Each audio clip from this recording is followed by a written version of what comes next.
Okay பங்காளி ரைட்டுப்பா. ஏப்பா ராசா வந்தா நம்ம ஆள் பங்காளி போகிறேன் மீன் அடிச்சு என்ன மீன் அடிச்சுக்கிட்டு தெரியல. இந்த எடுக்க போகிறேன் பாவன் என்னட்டு பார்ப்போம் என்ன மீன் மாட்டிக்கிண்டு. அடிக்கிற மீன் ஒரு 5 கிலோ 10 கிலோவில் அடிக்க மாட்டேது. அரை கிலோ 1 கிலோ 1.5 கிலோ இந்த சைஸ்லேயே அடிச்சுக்கிருக்கு.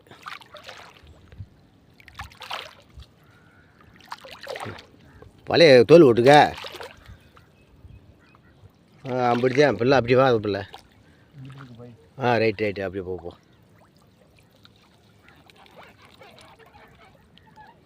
அப்படியே ஒதுக்கி எடுத்துப்போம்.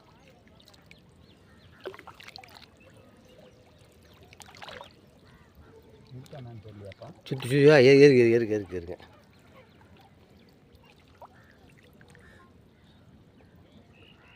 ஏய் சுற்றுறா சுற்றிக்க போடா. இப்படி எடுத்தா பிடிங்கிரும்டா. இம்பிட்டு மடக்கிடுவார் சுத்த விட்டுக்கு நம்மளை.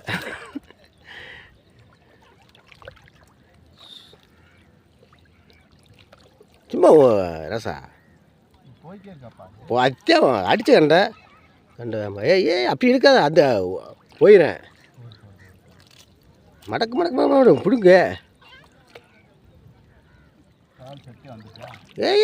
மீனோட இருக்காத வேவில் வலை மாதிரி இல்லை, இது வேறு மாதிரி. கீழே இலை பிடுங்க தெரியும். அப்படியே ஒதுக்கு.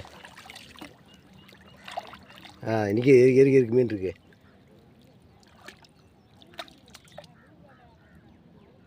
இருக்கு மீன் இருக்குது. கீழே அடி வரைக்கும் கை வரப்பாங்க இல்லையா பார்த்து. அப்படி பிடிங்க எடு. அப்படி எடு.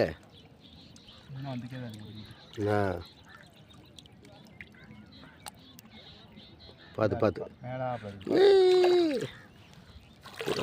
புறா ராசா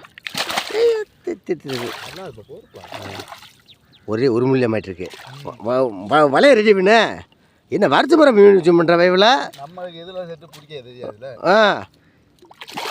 அப்படி இழுத்துக்கா விடத்தேன் போகிறேன்னு நினைக்கிறேன். ஐயோ நடா வயவில்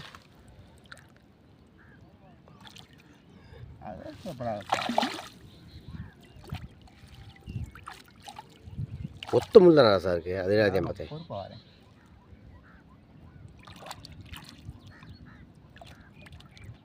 அப்படித்தான் அப்படி கூட கோரத்துக்கு உள்ளோட விடு.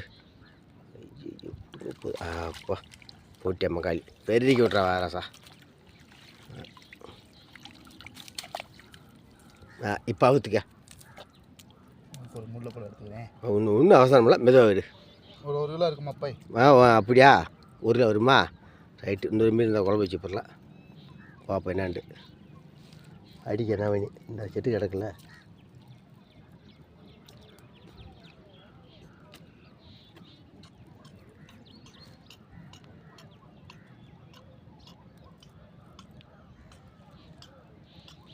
ஒரு முள்ள தான் இப்போ மாட்டிருக்கு.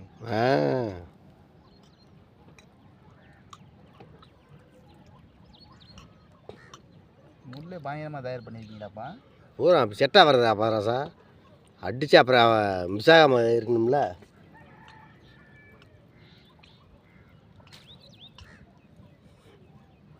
அப்படி வலை கட்டி பெரியா போயில நம்மளுக்கு எதுவும் செட் ஆகாதா.